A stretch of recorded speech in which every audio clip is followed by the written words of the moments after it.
நம்முடைய மாநில தலைவர் அவர்கள் தன்னுடைய யாத்திரையில திருப்பூர் நகரத்திற்கு வர வேண்டும், உங்களோடு கலந்து ஆலோசிக்க வேண்டும், உங்களிடம் பேச வேண்டும், ஒரு நாள் முழுவதும் திருப்பூரில் இருக்க வேண்டும் என்கின்ற பெரிய எண்ணத்தோடு வந்து கொண்டிருந்தார்கள்.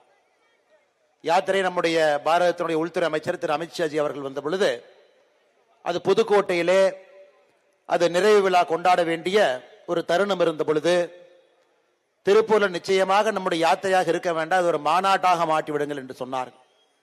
இன்று யாத்திரைக்கு பிறகு நடக்கக்கூடிய பாரதிய ஜனதா கட்சியினுடைய முதல் மாநாடாக இது மாறி இருக்கிறது.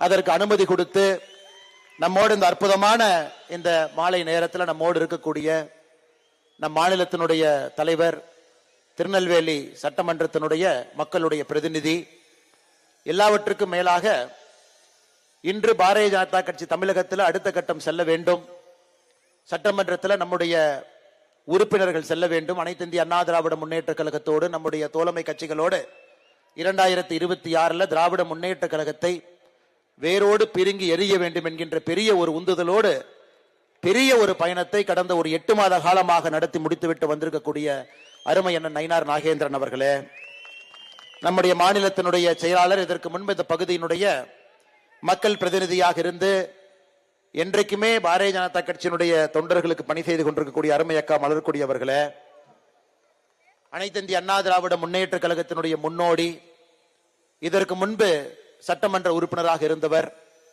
இன்று சென்னையில் இந்த பகுதியினுடைய மூத்த தலைவர்கள் எல்லாம் நேர்காணல் இருக்கும் பொழுது அனைத்து இந்திய அண்ணா திராவிட முன்னேற்ற கழகத்தின் சார்பாக இங்கே வந்திருக்கக்கூடிய முன்னாள் சட்டமன்ற உறுப்பினர் அருமை ஐயா பழனிசாமி அவர்களே, மேடையின் மீது இருக்கக்கூடிய அனைத்து இந்திய அண்ணா திராவிட முன்னேற்ற கழகத்தினுடைய எல்லா தலைவர்களே, தமிழ் மாநில காங்கிரஸ் கட்சியினுடைய பிரதிநிதிகளே, நம்முடைய கூட்டணி கட்சியினுடைய தோழர்களே, நம்முடைய பாரதிய ஜனதா கட்சியினுடைய முன்னாள் மாவட்ட தலைவர் அண்ணன் செந்தில்வேல் அவர்களே, பாயிண்ட் மணி அவர்களே, அண்ணன் சின்னசாமி அவர்களே, நாச்சிமுத்து அவர்களே, குணசேகரன் அவர்களே, அருமை சகோதரர் தங்கராஜ் அவர்களே, அருண் அவர்களே, நடராஜ் அவர்களே, கலாமணி அக்கா அவர்களே, வினோத் வெங்கடேஷ் அவர்களே, ரவிக்குமார் அவர்களே, உழவர் உழைப்பாளர் கட்சி சார்பாக இங்கே வந்திருக்கக்கூடிய சொல்லேர் உழவர், நமக்கெல்லாம் என்று இந்த நிகழ்ச்சி ஆரம்பிச்சது அவர் தான். பேசிவிட்டு அமர்ந்திருக்கக்கூடிய பாரத பிரதமர் மீது எப்பொழுதும் ஒரு பெரிய மதிப்பு மரியாதையும் வைத்திருக்கக்கூடியவர், விவசாய சட்டங்கள் வந்த பொழுது பட்டி தொட்டி எல்லாம் சென்று நம்முடைய விவசாய சட்டங்களுக்கு ஆதரவாக பேசிய ஒரு அற்புதமான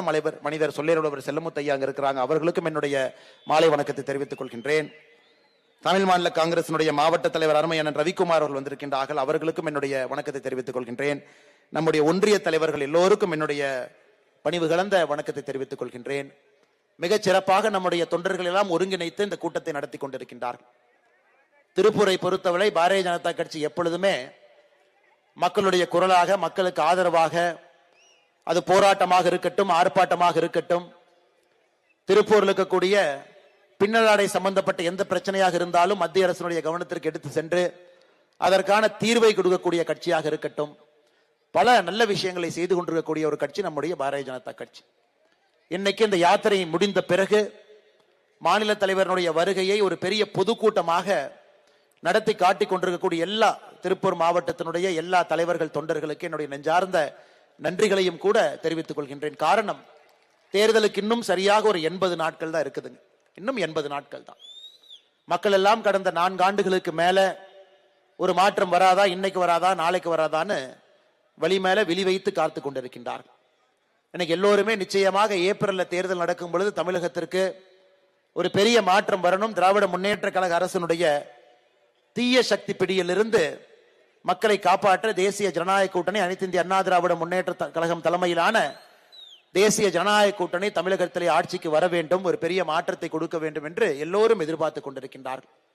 அது இளைஞர்களாக இருக்கட்டும், தாய்மார்களாக இருக்கட்டும், பெரியவர்களாக இருக்கட்டும், ஏன் திராவிட முன்னேற்ற கழகத்தினுடைய தொண்டர்களாக கூட இருக்கட்டும், எல்லோருமே இன்னைக்கு ஒரு மாற்றம் வர வேண்டும் என்று இருக்கக்கூடிய நிலைமையை அப்பட்டமாக வெளிப்படையாக நாம் பார்த்து கொண்டிருக்கின்றோம். அருமை சொந்தங்களை, இன்னைக்கு திருப்பூர் நகரத்தை பொறுத்தவரை இந்தியாவுடைய ஒரு பீனிக்ஸ் பறவையாக இருக்கக்கூடிய ஒரு நகரம். ஒரு சின்ன ஒரு நகரத்துல இவ்வளவு பொருளாதார உற்பத்தி செய்ய முடியுமா என்பதையெல்லாம் திருப்பூர் நகரம் இன்னைக்கு இந்தியாவுக்கே பறைசாற்றி காட்டிக் கொண்டிருக்கிறது. 50,000 கோடி ரூபாய்க்கு மேல உள்நாட்டு உற்பத்தி திறன்ல திருப்பூரினுடைய பங்கு, 80,000 கோடி ரூபாயை தாண்டி ஏற்றுமதியில திருப்பூர் நகரத்தினுடைய பங்கு. ஒரு சிறிய நகரம், ஒரு குட்டி ஜப்பானை போல ஒரு சுழற்சி முறையில காலையிலிருந்து இரவு வரை மிக வேகமாக ஆற்றலோடு தமிழகத்தில் ஒரு நகரம் பணி செய்து கொண்டிருக்கிறது என்றால் இரவிலும் சரி பகலிலும் சரி அது திருப்பூர் நகரம். எந்த ஒரு ஊருக்கு ஒரு மாற்றம் வர வேண்டுமோ இல்லையோ திருப்பூர் நகரத்துக்கு வரணும். காரணம், இந்திய அரசுக்கு, தமிழக அரசுக்கு, நம்முடைய மக்களுக்கு இவ்வளவு வருமானம் கொடுக்கக்கூடிய ஒரு திருப்பூர் நகரம் இன்னைக்கு ஒரு குப்பை மேடாக இங்கே மாற்றி வைத்திருக்கின்றார். அது எந்த ஒரு மாற்று கருத்துமே இல்லை. நம்ம பார்க்கிறோம், தொடர்ந்து போராட்டம் நடந்துகிட்டு இருக்கு. குப்பை மேடாக மாற்றியதை விட அடுத்த கட்டம் பார்த்தீங்கன்னா, இன்னைக்கு தமிழகத்துல கஞ்சா புழக்கம் நடக்கக்கூடிய நகரத்துல, அதிகப்படியாக கஞ்சா இருக்கக்கூடிய சென்னையை தாண்டி இருக்கக்கூடிய நகரத்துல இன்னைக்கு திருப்பூர் நகரம் இருக்கு. பெண்களுக்கு பாதுகாப்பு குறைவாக இருக்கக்கூடிய நகரமாகவும் கூட திருப்பூர் நகரம் இருக்கு. இன்னைக்கு எத்தனையோ மனிதர்கள் இந்தியாவினுடைய வேறு வேறு பகுதியிலிருந்து திருப்பூர்ல வந்து வேலை பார்க்கறாங்க. ஒரு நம்பிக்கையோடு, திருப்பூர் மக்களின் மீது ஒரு நம்பிக்கையோடு இங்க வந்து பீகார்ல இருந்து, ஜார்க்கண்ட்ல இருந்து, ஒரிசாவில இருந்து நம்முடைய சகோதர சகோதரிகள் எல்லாம் இங்கே திருப்பூர்ல வந்து வேலை பார்க்கறாங்க. நம்முடைய வளர்ச்சிக்கு அவர்கள் காரணமாக இருக்கின்றார்கள். அவர்களுக்கும் இன்னைக்கு பிரச்சனை தான். ஆனால் நிச்சயமாக எந்த ஒரு மாநகரத்துல மாற்றம் வருகிறதோ இல்லையோ, நம்முடைய மாநில தலைவரின் முன்பு நம்முடைய மாவட்ட தலைவர் அவர்கள் உறுதி கொடுத்தபடி இந்த 3 சட்டமன்றத்திலும் கூட நம்முடைய தேசிய ஜனநாயக கூட்டணி ஒரு பெரிய மாற்றத்தோடு இங்க நம்முடைய சட்டமன்ற உறுப்பினர்கள் வரணும். காரணம், திருப்பூருக்கு அவர்கள் தேவை. திருப்பூரினுடைய அவல நிலையை பாருங்க. திருப்பூர் பகுதியில் இருக்கக்கூடிய ஒரே ஒரு திராவிட முன்னேற்ற கழகத்தினுடைய சட்டமன்ற உறுப்பினர் நேற்று முன்தினம் அவர் தர்ணால் உட்கார்ந்திருக்கார்.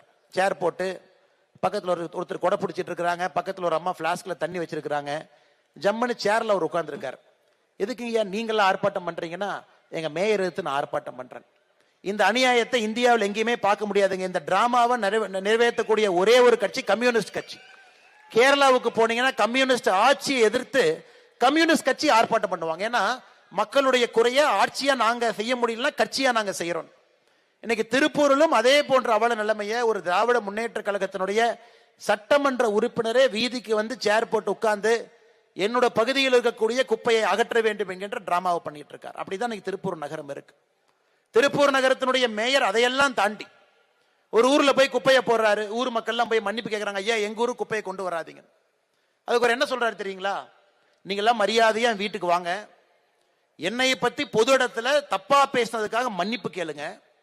அந்த ஊர் மக்கள் யாரெல்லாம் அந்த ஆர்ப்பாட்ட மேடையில மேயரை கண்டித்து பேசினார்களோ எல்லோரையும் தனித்தனியாக மன்னிப்பு கேட்க வைத்து, அவங்க மன்னிப்பு கேட்டதையெல்லாம் வீடியோ பண்ணி அதை டிஎம்கே ஐடிவிங்ல போட்டுட்டு, அடுத்த நாள் காலையில அந்த ஊர்ல மறுபடியும் வந்து ஒருவர் குப்பையை கொட்ட முடியும் என்றால் அந்த திருப்பூரினுடைய கேடுகட்ட மேயர்னு ஒருத்தர் இருக்கார், அவர் மட்டும்தான் முடியும்.